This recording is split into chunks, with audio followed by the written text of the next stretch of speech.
Hey, what's up, everybody? You are listening to the Rock Channel podcast pilot episode. My name is Tyson Katcher. And my name is Victor Stoica. Okay, so since this is the pilot episode, we would like to take a few minutes to kind of explain what the purpose of the podcast is. So basically, me and Tyson been looking around for a while. We noticed that there's a lack of content in the rock industry, whether it be local, national, or international. So basically, the goal of this podcast is to bring information to you with up-and-coming artists, with industry-leading rock stars, through various mediums like interviews. Also, we'll be bringing you exciting reviews of music venues that the national and headlining local, whether it be any of those acts, how they, the venues that they share the stage with. And, so sit back, relax, turn up your radios, and be prepared for the Rock Channel to blow your fucking mind. So, the Rock Channel is produced twice a week, mostly with free episodes, and we'll have them in various mediums, but also on our official site, which is up and coming soon, so watch out for that. Feel free to add your podcast to one of your favorite podcast providers, iTunes, Stitcher, etc. Okay, you can follow us on Facebook at facebook.com/rockchannel.net. You can follow us on Twitter at rockchannel_net. But enough with that, let's rock. In this episode, we are going to be discussing the hardships of an up-and-coming band trying to make it big, and we also have a great interview during this episode. But to begin our show, we are going to start off with breaking news in the metal and hard rock industry. Did anything pop out to you that happened recently, Victor? Well, there were a few stories, I think. We have a few here that were prepared for you, which we thought were fairly interesting. So I think the first one I wanted to share with them was the Pearl Jam story. So basically, Pearl Jam, the band, obviously you guys know who they are, they performed at Obama's farewell address. So I'm just going to read here this little snippet here, the article. According to the Pulse of Radio, Pearl Jam frontman Eddie Vedder performed at the President Barack Obama's farewell address to the nation in Chicago on Tuesday night. Joined by members of the Chicago Children's Choir, Vedder performed his own Rise, Patti Smith's People Have the Power, Neil Young's Rockin' in the Free World, and the anti-apartheid anthem, Something Inside So Strong. Vedder was also later shown on television watching Obama's speech. Both men spent much of their formative years in the Windy City. Vedder also attended the Obama's farewell party at the White House on Friday night, January 6th, which was attended by dozens of luminaries from the worlds of film, TV, and music. Vedder, along with the rest of Pearl Jam, will be inducted into the Rock and Roll Hall of Fame in April. The band made the cut after being placed on the ballot for the first time since they became eligible. Pearl Jam also recently donated $70,000 to help a man with his medical costs some 15 years after the man himself actually rescued Vedder in a boating mishap, which will actually be maybe another article we'll read sometime or talk about. So what do you think about that? Well, I definitely think they should be induced in the Rock and Roll Hall of Fame. I mean, me as well. Yeah, I mean, it's fairly obvious that they've changed quite a bit, the entire rock industry, them along with Nirvana and a whole bunch of other bands from that era. Music we grew up on. Yeah, Alice in Chains and... But Pearl Jam has been the longest standing of all of them, basically. They just kept going and going and going. And transcendent. I quite enjoy as well Eddie Vedder's lyrics. Yeah. I think they're incredibly interesting. They're very poignant. It's very, much more artistic than the other bands were. Well, I think that Pearl Jam, this just goes to show you how much America is changing. That they're doing a farewell address. They're playing for Barack Obama at that, Yeah. I mean, it's considered rock music, so it's going to show you that like someone like Barack Obama can, just say to the public that rock music is not bad. So in any case, it's a step forward for rock music, I believe. So what do you think about that? I mean, I'm not a big fan of bands in general making political appearances or statements or anything like that, but someone has to play at farewells and inaugurations, might as well be good bands like Pearl Jam. Yeah, exactly. I guess. So I mean, nothing against it. I think the only other time I saw a president actually mention a band by name. Yeah. I don't remember. I think it was Cannibal Corpse. Are you serious? Yeah, they were. What president was that? You think was it Bill Clinton? No. It was George Bush. I think it was saying how horrible it was because it's how like devil worshiping. Yeah, exactly. Wow. So, but anyway, I think it's a good thing. Yeah, I do as well. So, do you have anything for rock news? I think it was one that I quite enjoyed because stood out to you. I enjoyed the guy so much. It's basically Skid Row's vocalist Sebastian Bach. I'm not a big Skid Row fan, but I do like Sebastian Bach's vocals. I think he's one of the better vocalists in the genre. One of the most famous songs by Skid Row, 18 in Life. Do you like that one? Well, I mean, I guess it's one of the better ones. I'm just not really big fan of the genre. Well, you have to respect a vocalist who can hit the high notes that not just Skid Row, but anybody in the 80s, hair metal scene could do, but most... Well, one of my favorite vocalists of all time is actually Michael Kiske from Halloween, which is sort of in a similar vein to Sebastian Bach. So anyway, what we're talking in here, so former Skid Row singer Sebastian Bach was recently interviewed on the 5 Count radio show.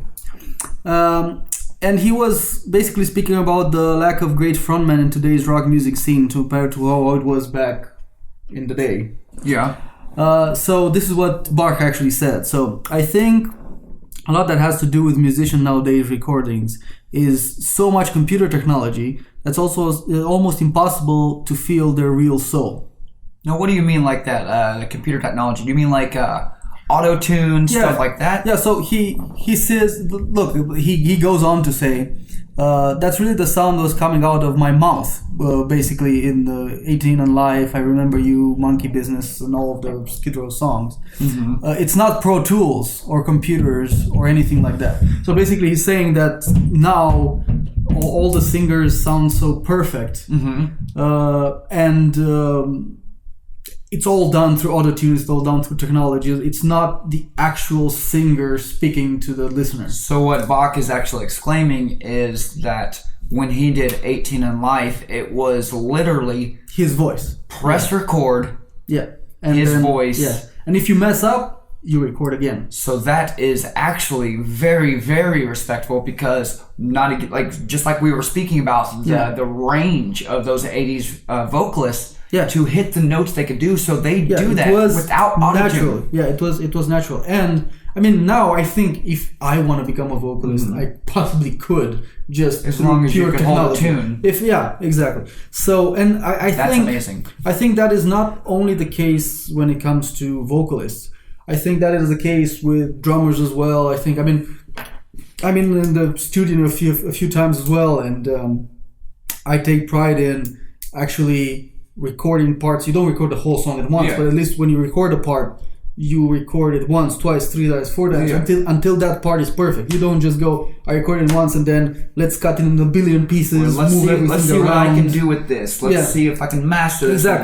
Exactly. But what other bands, they've been a 1 minute drum part is split up into 100,000 little parts, and then every drum is moved around and everything. I think that the old school way to do also communicates more, even if you're not absolutely perfect on the timings or the voice, sometimes you're not absolutely perfect. It's still more emotion adds character to that song. Just everything like a robot going through the whole song. Did Bach have anything else to say in the article? Well, And the same, obviously, well, so he continues about this. So, and the same, obviously, with all our favorite records from the 70s and 80s, before computers came into the scene and recording. I think that's why we can't find any good frontmen, because you can't hear them.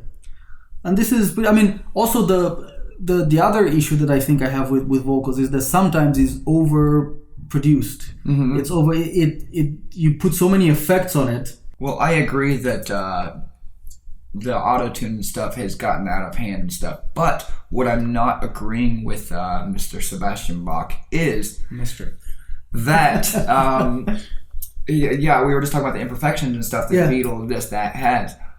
So he's not liking that those imperfections were fixed. I understand where that gave the song character, but at the same time, being a vocalist myself, you're wanting to get it as perfect as possible. I do not think there's something wrong with that. I don't think there's anything wrong with that. I think that yes, but the way you get to that perfection is important, because I think this is what he also says as well. I mean, he recorded every song multiple times. You can't get it right on the first try and whatever. So you record once, no, twice, 3 times, 4 times, 10 times, and then you choose the best one, basically, or you splice half and half or whatever.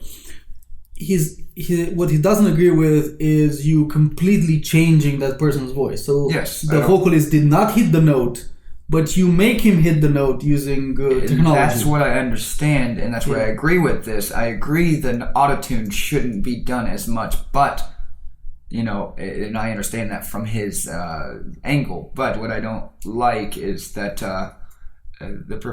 changing the timing, making it perfect, the drums, making those perfect, mastering. I believe the band should strive for perfection in that aspect, because it does make it sound better. But autotune, no. So I half agree with this and half no. Fine, sure. Okay. On the fence, as you will. To go back to this. He says that this is why he thinks we can't find any good frontmen, because we can't hear them behind all the technology. Everything sounds too perfect. Human beings aren't perfect. So it all gets to the... Now, I do agree with him more on the drummer's perspective, probably than you do on the vocalist, because I noticed this on some albums. You get the drummer that sounds like a drum machine. Yeah. Every hi-hat sound is exactly the same volume, exactly the same articulation. Okay. It doesn't give you the dynamics of playing the drums. When you do a drum fill, you may hit certain drums louder than other ones. Mm-hmm. You may, when you put everything at the same level, everything hit in the same way, everything sounding perfect, it sounds like you're a drum machine, not an actual drummer. And in fact, the drummers that I expect the most, like Evan Harrison for Porcupine Tree, even the guy from Dream Theater, Mike Portnoy, you don't feel that everything's been just roboticized, basically. It's still his hand. You can feel the hand movements on the drums. But couldn't some people say that the band does go in the studio and they do the drums? Yeah. And if the person hearing it, their outlook is, oh, that sounds like a drum machine. Well, the drum machine is perfect. So wouldn't that mean that is a better drummer? Because he can make... Yeah, but then why don't all the bands just record with the drum machine and screw drummers? Why don't you just do computer voice and screw vocalists? Well, I'm thinking that if a drummer's so good that he can make himself sound like a drum machine, that should be given respect to. Yeah, but I think that to a certain extent is impossible. Yeah. I mean, you can get close, you can be precise, you can be very careful how you hit, and in simpler songs maybe that goes, but especially some of the death metals or even black metal or really progressive stuff, I feel that it's a little too much. Yeah. It's a little, I mean, you do want to hear those people playing, and when you go and listen to them live, you can actually hear all of that stuff. Yeah. Without an issue. Maybe the autotune, they can still use it on stage, but you can't equalize the drums or anything. These so questions it's that more honest. These questions that we're asking right now is comparable to the question that can never be answered, like what is life? We'll go round and round with this question because everything is based on people's opinions and perspective. And, like I said, I'm half and half with this. I agree with what half he's saying, and half of it I don't, because I think perfection should be achieved. Okay, he added, I think when you record an album and you go to sing, and you can give a half-half take, then the producer and the engineer puts it on his laptop, adjusts it, and it sounds like a good take. Yeah. That is. So this is actually what he's saying, is you don't have to record a song 50 times and choose the best one, and then slightly tweak it. Now you can go do a half-assed attempt, and then everything's on the laptop, and it makes it sound like you recorded it 50 times and you choose the perfect one. I agree with what he's saying there, because I think the band should record and record and record and record until they make it perfect. Exactly. Before it even goes to the computer. So you should minimize the corrections. Not go and say, we'll play just anything, and then the computer will make it better anyway. Yes, I agree with that. And that's I think what he's saying here. It sounds like a good take, but it really is a bad take. That's like the opposite way we used to make records. We used to sing it 100 times, or even more than that, until we found the magic, most amazing take that we could do. This is exactly what he says. Yeah. Because what also happens, what I found that happens, when I record a drum part, and maybe it's the same way for vocals, when I record a drum part, I record it once, I record it twice, 3 times, 4 times. Sometimes I come up to something on the fourth take. Hey, maybe I could do this. See, I play the same thing so many times that you may get an idea in the middle of it. You may say, okay, I can do a different sort of articulation here. I can do, or you can hear it and say, well, this actually doesn't sound as good as it sounded in my head before actually putting it on, putting on the record. So you can actually get ideas. You can get more creative the more times you actually attempt to do something. It's like taking a bad thing and making a good thing out of it, because repetition to the point of frustration brings out creativeness. Yes. Ooh, I'm going to coin that. That's an amazing quote. Quote by Tyson, Katcher. Yeah. Okay. And it's the opposite way for recordings now. So maybe we know how to do it better than relying on a computer to help us. I think when you have to do it on your own, you develop better skills, obviously. I think this is a very interesting quote. Because if I know that I can go on a record with our band or with someone else, just do a half-assed attempt and they'll fix it. I don't have the drive to get better. Your music better. Yeah. To make your drum rolls better, your fills. Because whatever you do, now make it work somehow.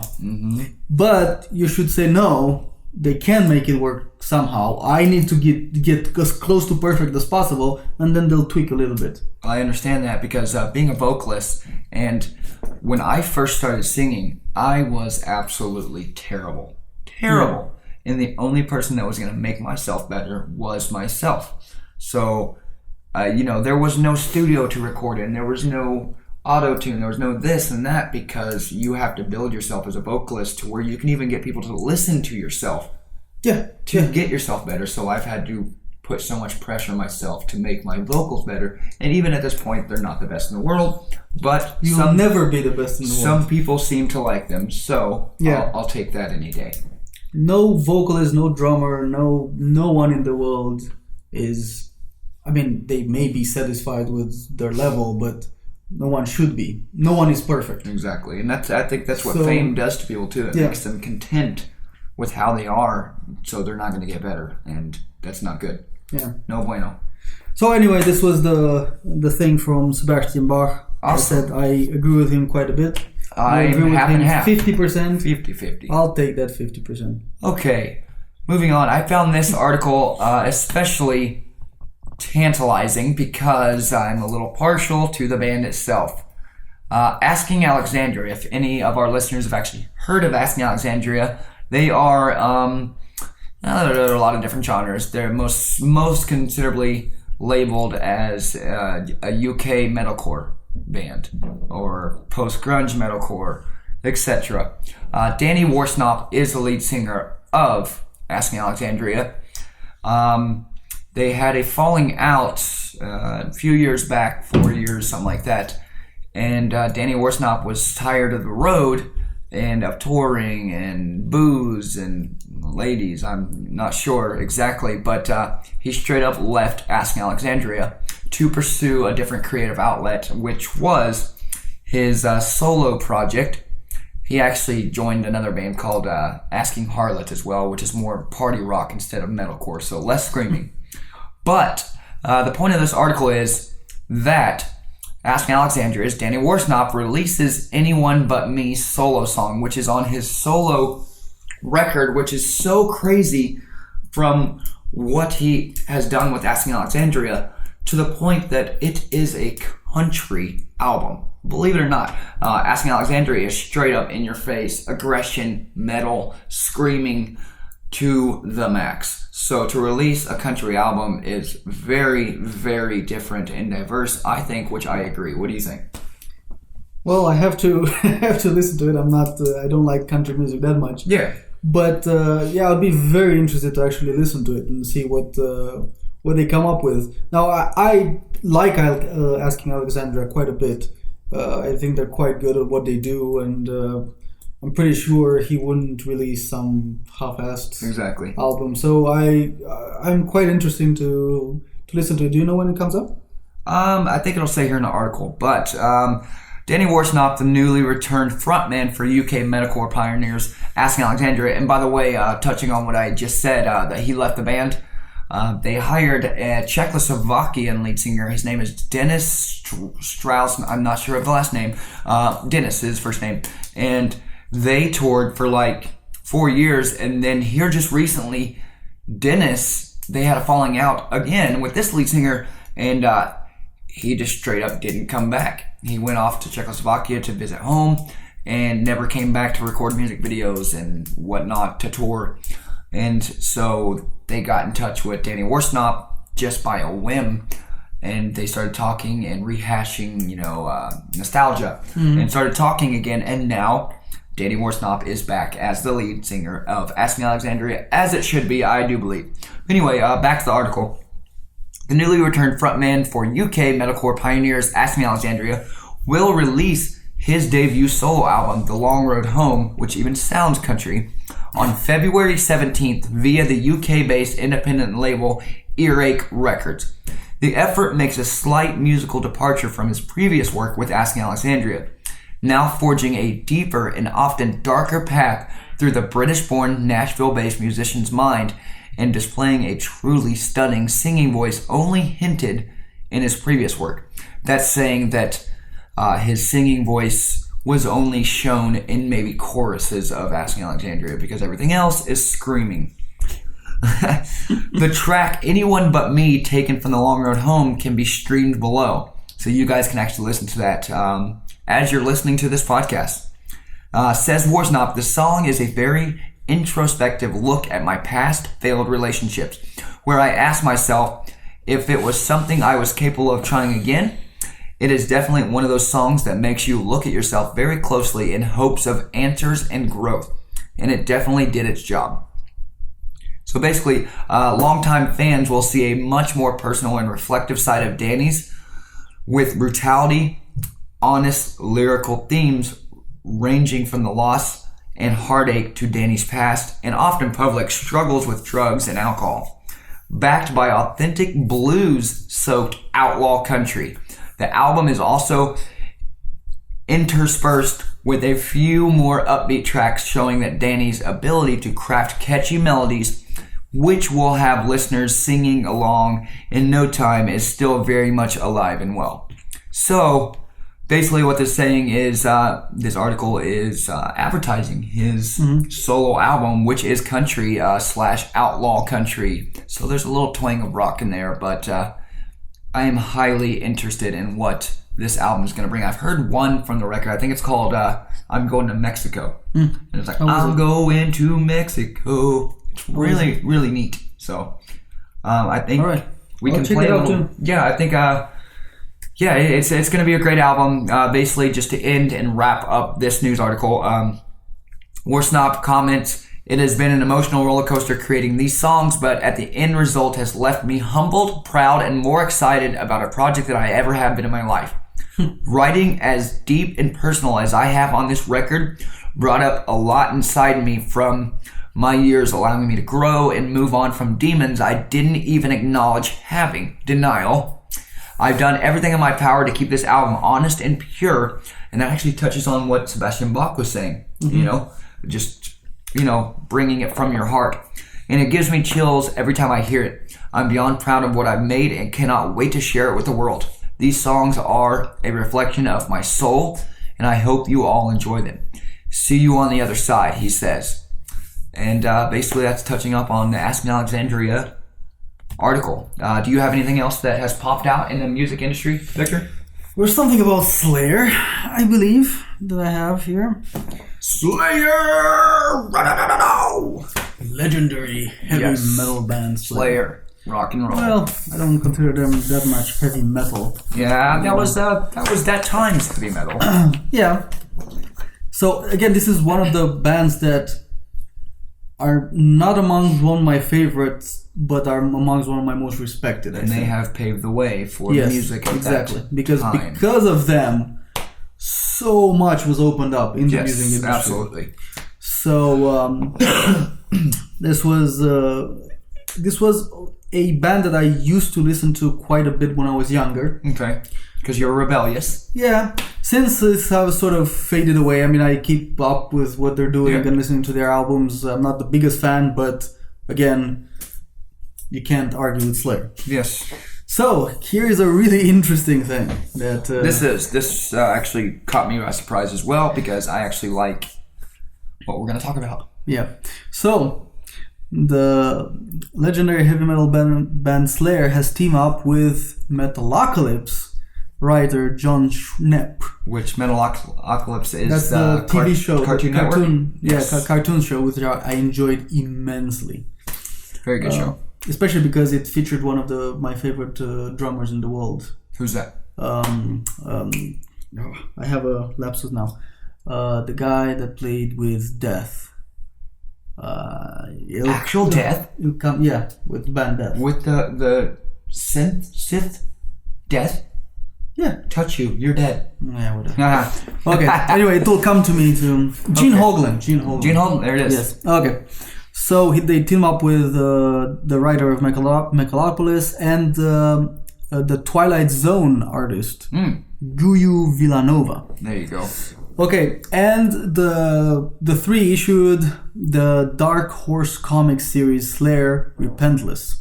So they're making a comic book. Slayer is making a comic book. The world is now complete. No. That's what we're saying here.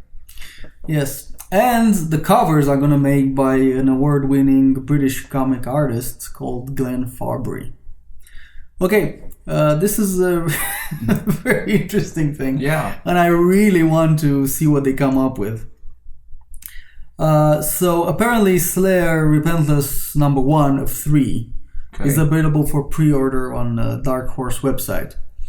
So basically the story of this is a raging road trip down the blood-stained highway, a tale of the doomed and the damned. The Slayer Repentless series in its expansion of Slayer's Repentless videos, written and directed by B.G. McDonald.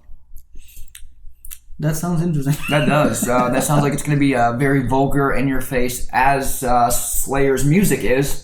So it sounds like it's going to be a blood-soaked, Evil Dead with Bruce Campbell in your face kind of, what's that one with the Quentin Tarantino / Kill Bill kind of, type comic. That's what it sounds like it's going to be to me.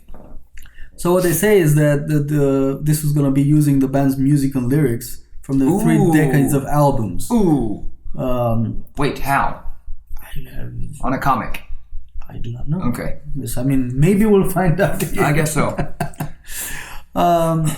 While crossing over and through the Repentless music videos by B.J. McDonald, I have woven a tale of betrayal, hate, perspective, loyalty, family, and murder that will need to be experienced through the comic book pages.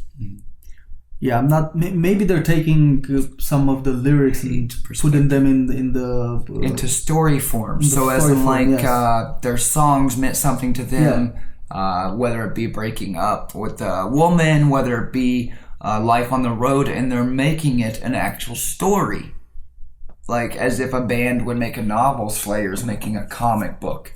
Which a lot of graphic novels, comic books actually are stories, just like novels, and they just get a bad rep. And they think because it's not in book form or novel form that it's childish and this and that. But no, I've read a lot of graphic novels and they are very interesting. Yeah. I actually read graphic novels and comic books myself, so I'm really excited for this and what they have to bring to the table.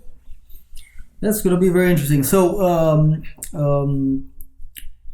the guy who's putting all of this together says, a few years back while I was directing and producing the cult hit Adult Swim animated series Metalocalypse, which was which featured the band called Death Clock, which has the Gene Hoglan on drums, which is amazing. I really like Death Clock.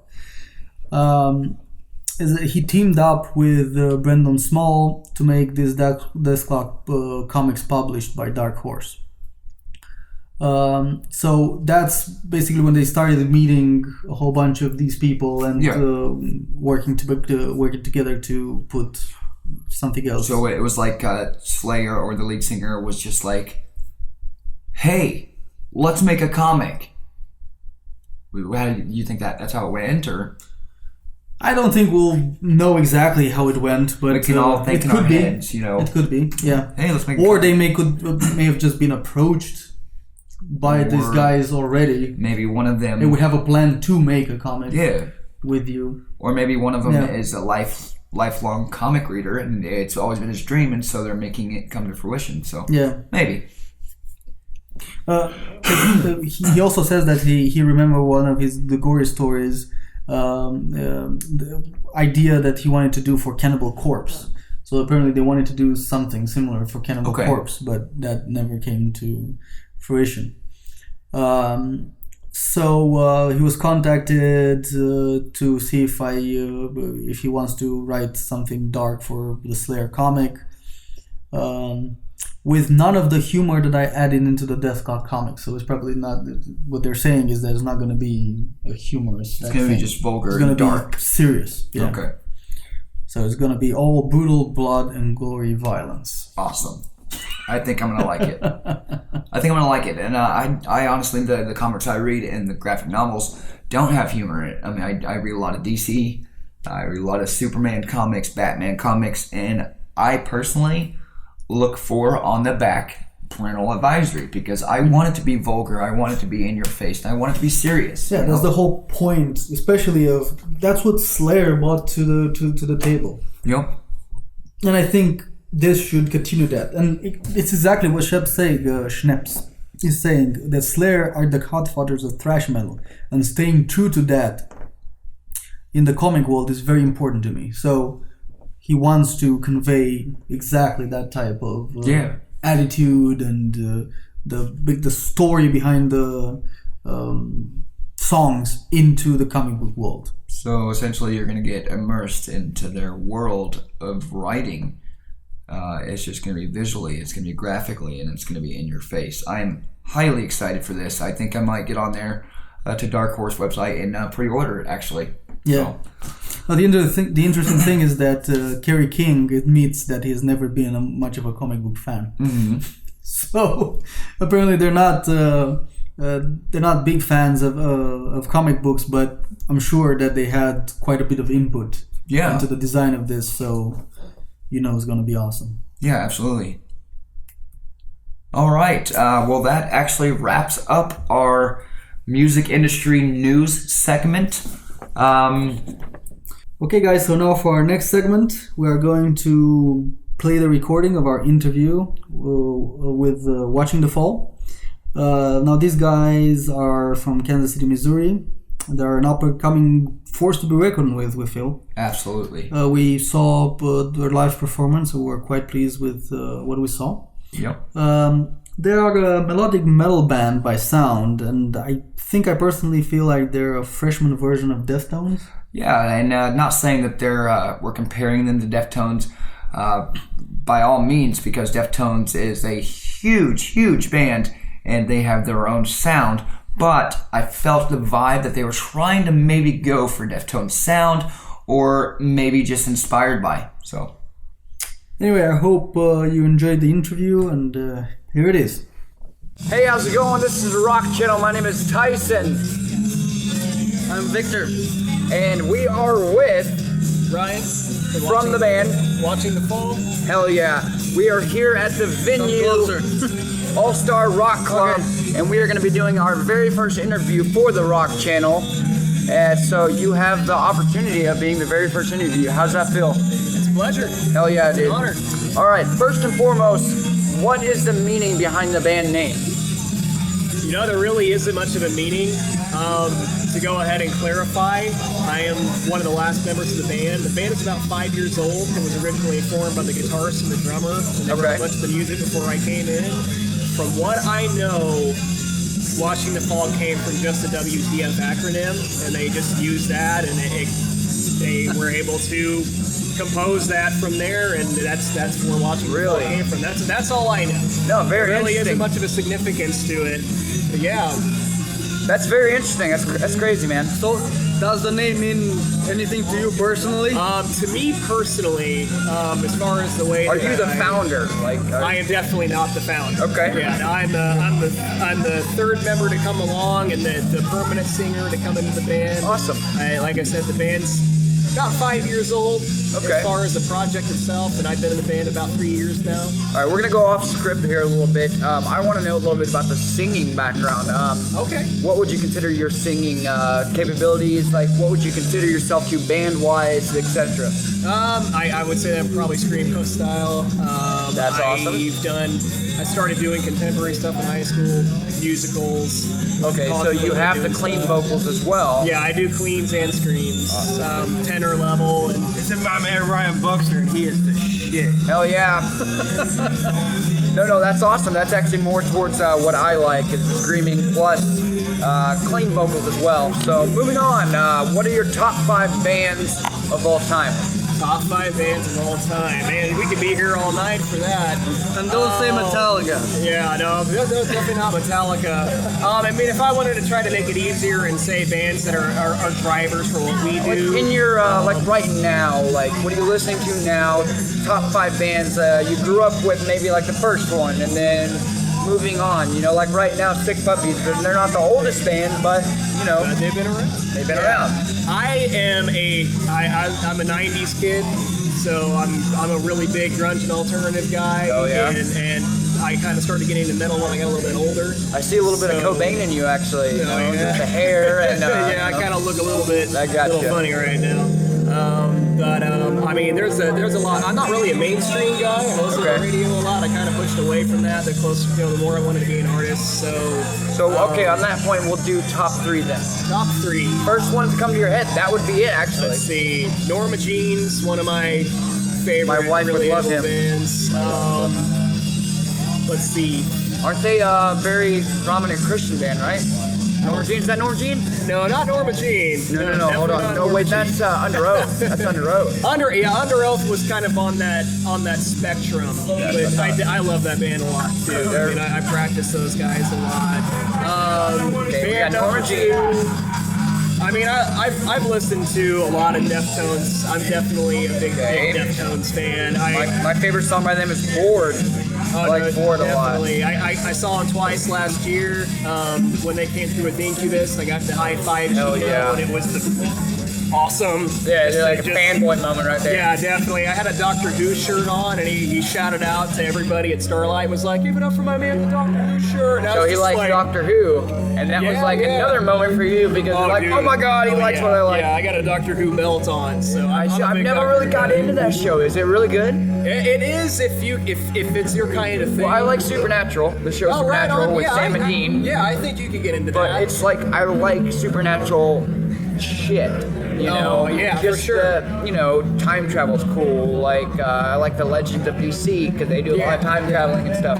So I think I might like Doctor, but there's so many different seasons. Each season's a different actor and shit, isn't it? Yeah, it's been around since 1963. Technically, there's 12 doctors I didn't now. know that. They came up with the idea when the first doctor back then got sick. Instead of trying to figure out how to replace him and use the same makeup, same hair, they were like, well, why don't we just have him regenerate into a different form? And that's actually become part of the cult following of it, exactly. is that it's somebody different, Yeah. All right, hell yeah. So, Any favorite albums? Favorite albums. I Am Hollywood by He Is Legend is one of my favorite albums. have you heard of that band? Hey, what's the name of the band again? He Is Legend. He Is Legend. Yeah, He Is Legend. What kind of music? It's a little bit like us. It's thrashy, got screaming and singing as well. So We're gonna have to look definitely it up. the core side. They're pretty awesome. Hell yeah, He Is Legend. We're definitely have to look that up. Mark that. Okay, one more album. What would you say? One more album. Full album. I don't know. I like albums that you can listen to the whole damn thing. Yeah, the entire damn Like Breaking thing. And Benjamin. there's- Every album you can listen to every single song and it never gets old. So. Oh yeah, for sure. I think another one would be Finger 11's first album, Tip. Was that the one with Paralyzer on it, or was it before that? No, that's way before that. Okay. Before the radio days when things started to change. Gotcha. They were a lot heavier, a lot Were darker. they? They were awesome. Hell and they're yeah. still awesome. I'm not going to say they're not now, but... Do they come to town often? I don't think so. They're a Canadian band, and I mean Okay. they didn't take off until more towards the late 90s, early 2000s, you. and So that's they're- when One Thing came out and all that stuff. They're probably in their late 30s then, huh? They're closer to the 40s. Oh yeah. Sure. Hell yeah. All right. Who's your most respected public figure? Most respected. So it could be an artist, it could be an actor, it could be Politician. Gandhi, it could be anybody. Your most respected artist in your life. This will be very easy, just because it just happened last year. I have a lot of respect for Carrie Fisher because of her. Princess Leia. Yeah, Princess Leia. She was a very huge advocate for mental health, and Really? I myself am high on the spectrum. Okay. And it's something I deal with every day with depression and anxiety and stuff like that. And so it's just, for her to be Princess Leia is one Yeah. thing, but her as a person and what she's done for people and just her views. That's amazing. those Well, things. just in the same aspect of mental health, a lot of people deal with depression and whatnot, and it's under the radar a lot of the time. Someone can come up and be in a bad mood and you say, oh, fuck you, you're in a bad mood, but not knowing what they've been through in their life or what they've been through in that day. And people write it off so often, and that's, I did not know that she was an advocate for mental health, so. Yeah, she really was. Awesome. Yeah, very, very So I take it you've seen all the Star Wars then. it's really messed up. I've been really behind on getting out to the theater, so I still need to see the new one. Are you I'm serious? behind on a lot of stuff. I really am. I wasn't too impressed. She was in it. I wish Han Solo would have been more in it, but Unfortunately, I've had enough time to hear about. I've gotten a lot of spoilers and stuff, and I watched a bunch of Indiana Jones movies in the marathon a couple days ago. Hell yeah, that was dude. awesome. Watched Crocodile Dundee's last night. dude, that's awesome. So yeah.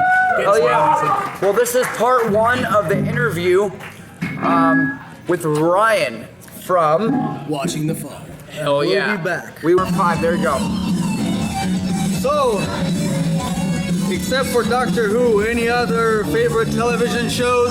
Oh man, I'm a huge nerd, so I'll watch. I've watched a lot of stuff. I'm a Netflix Hulu guy. I'm ready yeah. for the season 3 of Rick and Morty to come out next month, so that's what I'm anticipating right now. We would say for a second part question of that, if you were on the road touring, what would be your go-to television show on Netflix? Oh man, that's a good question because that's still a pipe dream for us right now going touring. So if I was touring,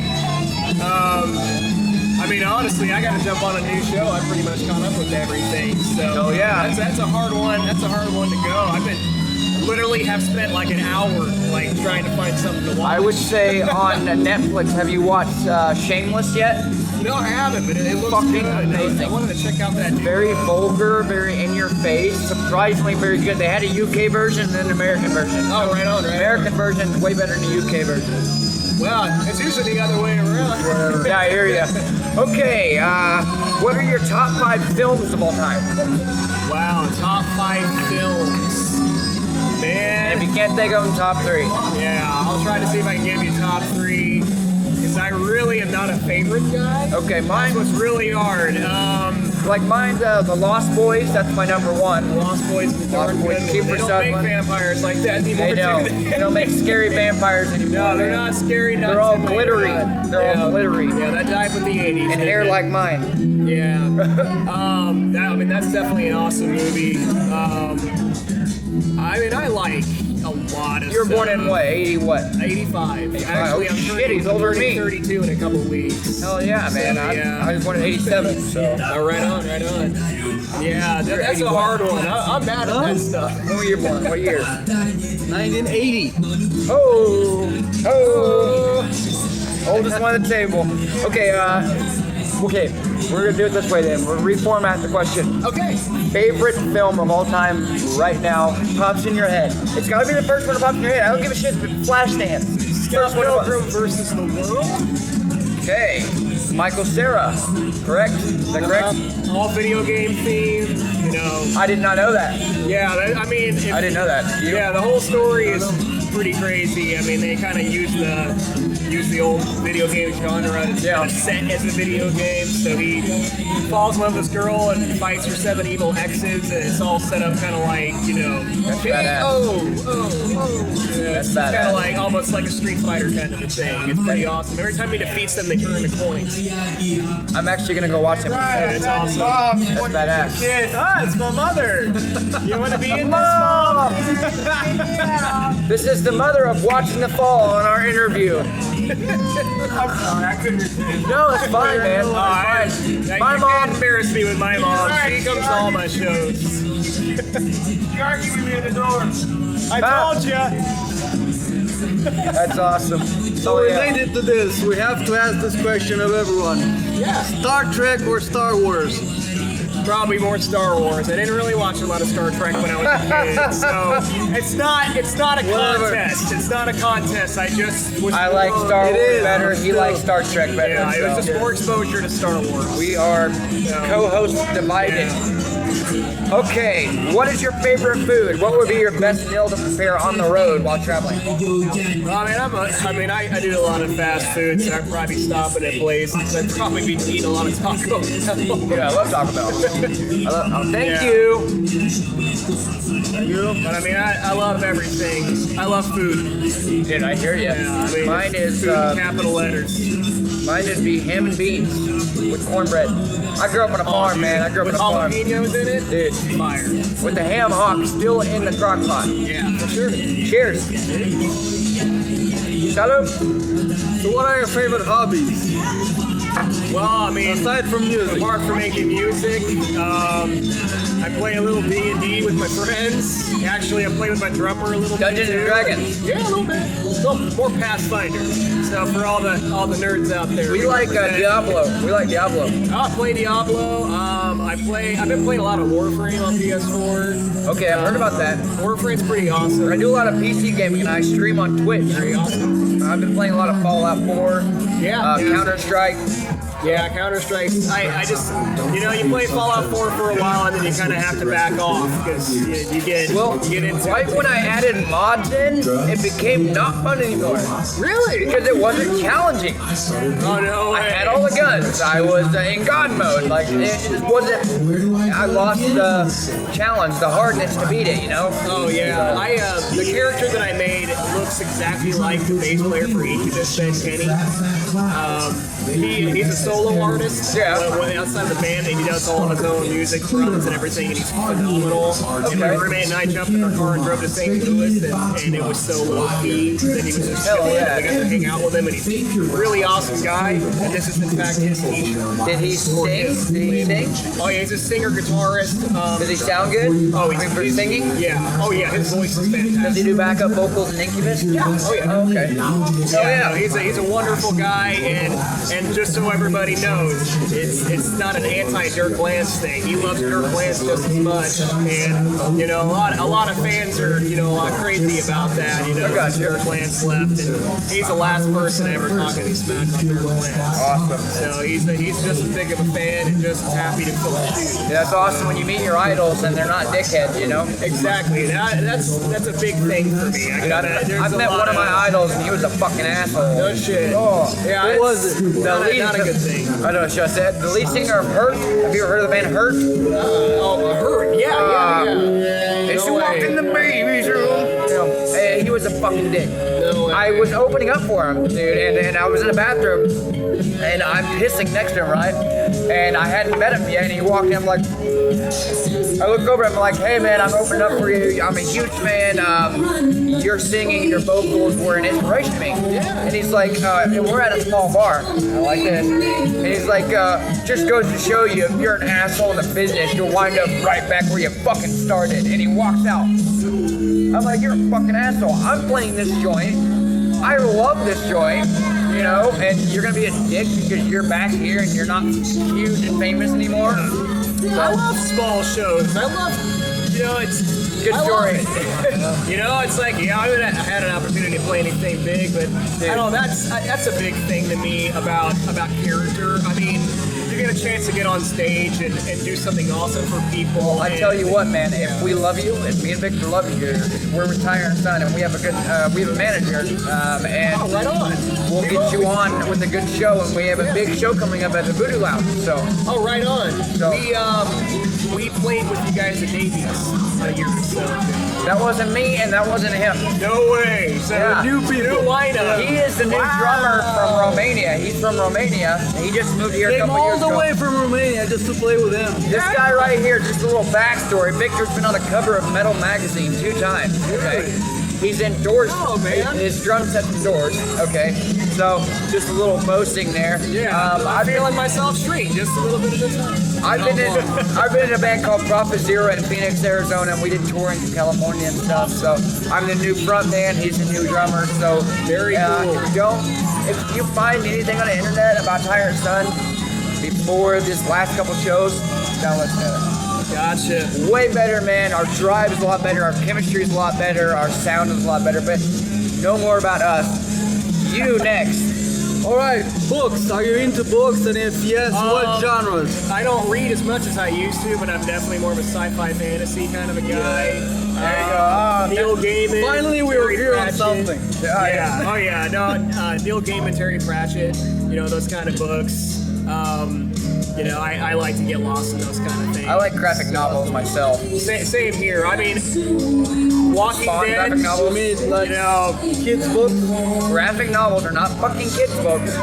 No, they're not. This motherfucker like Spawn, and he's sitting here talking shit on graphic novels. Spawn is a graphic novel, thank you, and a comic book. That's the thing. It's like they've had such a hard time. They haven't really given Spawn a really awesome movie yet because the comics are so awesome. It's coming. It's coming. It is coming. I've heard it's coming. I think John Leguizamo should be clowning him though. He was good. He was good. I liked him. That movie scared me when I was little, man. Oh yeah. It fucking scared me. Like it was a scary movie. The dude burned his face off. It was scary. Not as scary as Wizard of Oz. That's the scariest fucking movie. All right, where are we at here? If you could work with one particular artist, band, promoter, anybody, who would you work with? Dead or alive? Dead or alive? Cause I'm wanted. Dead or alive. There you go. He hit it. Oh man, I mean, I would love to tour with Deftones. I'd love to tour with Incubus. I'd love to. I mean. Okay, but would you, if you had the chance, okay, Deftones, would you tour with Crosses? Because Crosses is the lead singer of Deftones. I saw them, and they, surprisingly, just as heavy as Deftones. Oh yeah. When I saw them. Yeah, Team Sleep. On the record, they're not that heavy, but live, if you see Crosses, fucking heavy. But I would still take it to tour with Crosses, you know? Yeah. Because they're still gonna come see him because it's Chino, you know? Fucking Chino. He only got the key to San Diego. Yeah. He was at a concert one time and the mayor of San Diego handed him the key to the city. Like a fucking metal band, you know? Like, You're pissed it didn't hit you. Oh, it will happen. Just like Wayne said, that guitar will be mine. It will. All right. So to sort of move towards wrapping this up, any future goals? Well, we are definitely trying to, get out there. We're, where we're at. We haven't had a chance to tour. We got to play South by Southwest last year. Okay. And we're gonna go back this year in March and probably be there all week and hopefully get to play some bigger dates and Oh, yeah. some bigger crowds at night. Well, we're trying to make this happen, America. Yeah. Watching the fall.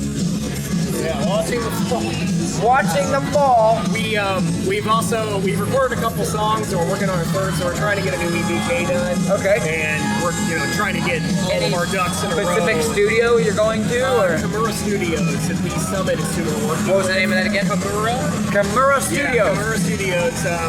And it's a really awesome place. Okay. I'm very comfortable working with that.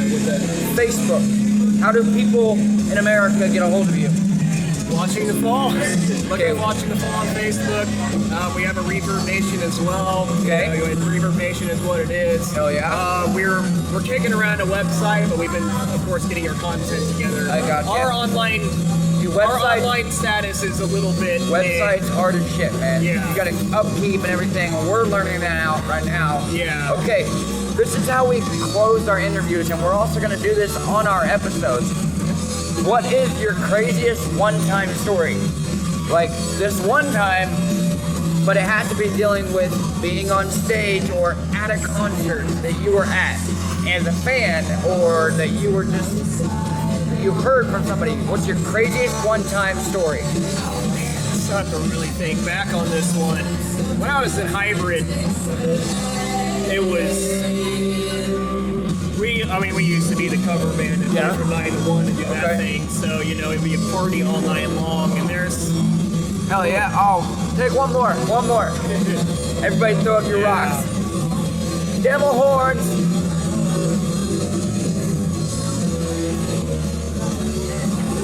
There we Shake go. it.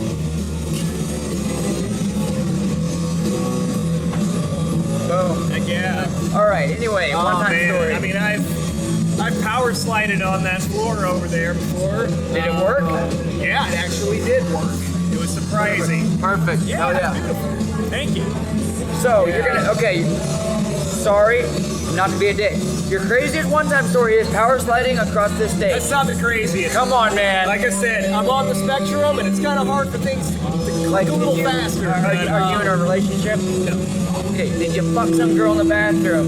What happened? Crazy one-time story, man. No, that's not happened for me just yet. I'm not really into ladies, man. Or he doesn't want to say in the You're not the interview. ladies, man. With your hair like that. Like, I just no, got I'm not called. like that. But I mean, I'm. Look at that. He's gay. He's gay. I'm just kidding. No. No, I just. Yeah. Dude, I just got called by him a fucking metrosexual because I like to do my hair every day. But we looked up. Look at my hair. I have a wife, but we looked up metrosexual and it says will not own a truck.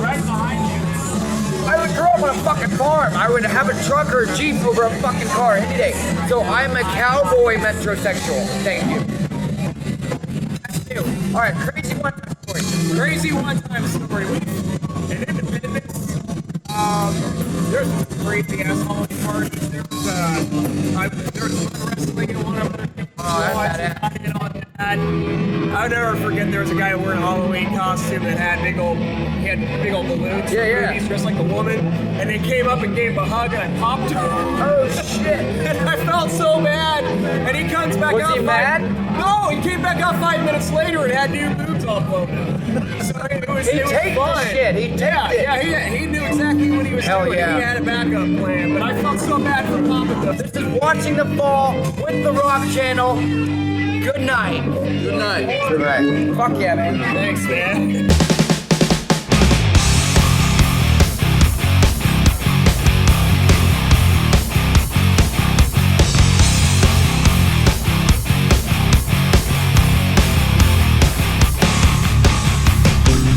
Hey guys, we are back from the interview. This is the Rock Channel.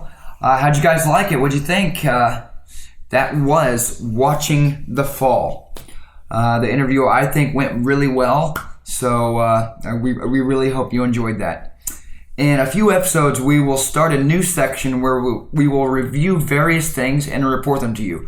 We will review musical instruments, recording equipment, and anything else that we will use in our band or in this podcast. The reviews will be posted in our full YouTube channel, and a short version will be discussed on the podcast as well.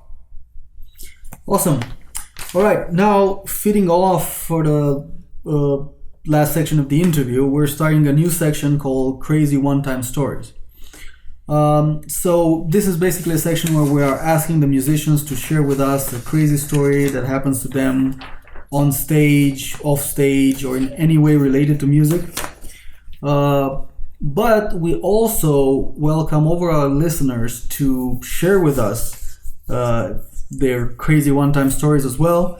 The best way to do that is to send us an email at rockchannel.net@gmail.com. I say that again, rockchannel.net@gmail.com. Yeah, and basically, he read out the rockchannel.net@gmail.com. That is for our listeners to, you can record on your phone, your tablet, etc., your voice, and then you can email that to the rockchannel.net@gmail.com, or you can just type up your crazy one-time story that has happened to you and email it to us, and we will read it aloud here on the podcast. It's a really interesting and neat segment that I don't think anybody's doing. So not only is it for musicians, it's for our listeners as well, and that's actually mainly what we want, because we're going to have our musicians in their interviews to end the interview with their crazy one-time story. So besides them, our listeners, we want you guys to participate and email us your crazy one-time story, whether it be you're a fan in the audience, whether you're on stage, whether you share the stage with a band, whether you heard it from your friend, your grandmother, your mother, your aunt, your uncle, your dog. It does not matter. We just want any crazy one-time story that you guys have to bring to the table. So there it is. Right, guys, well, this concludes our pilot episode. So hopefully you'll start watching us weekly. We'll have more... And listening. Yes. Well, we'll have more coming up. We said about our homepage coming up, more sites to view us on. We'll have a YouTube channel started pretty soon. Yes. So hopefully you guys are gonna start watching us, and we're gonna keep bringing you music content. Absolutely. And just to throw this out there, our episodes are going to be uploaded to your favorite podcast outlets every Thursday evening. The reason for that is so you guys can download them Friday morning on your way to work. So basically, they're going to be ready for you, and it's going to be one a week. Every Thursday evening, it's going to be uploaded until we start taking off and getting more emails and getting more interaction from our listeners. Then maybe we might start doing 2 episodes a week, and then 3 episodes a week, so on and so forth. So we'd like to thank you guys for listening in to our pilot episode of the Rock Channel, and you guys take it easy and keep on rocking. Keep on rocking. Goodbye.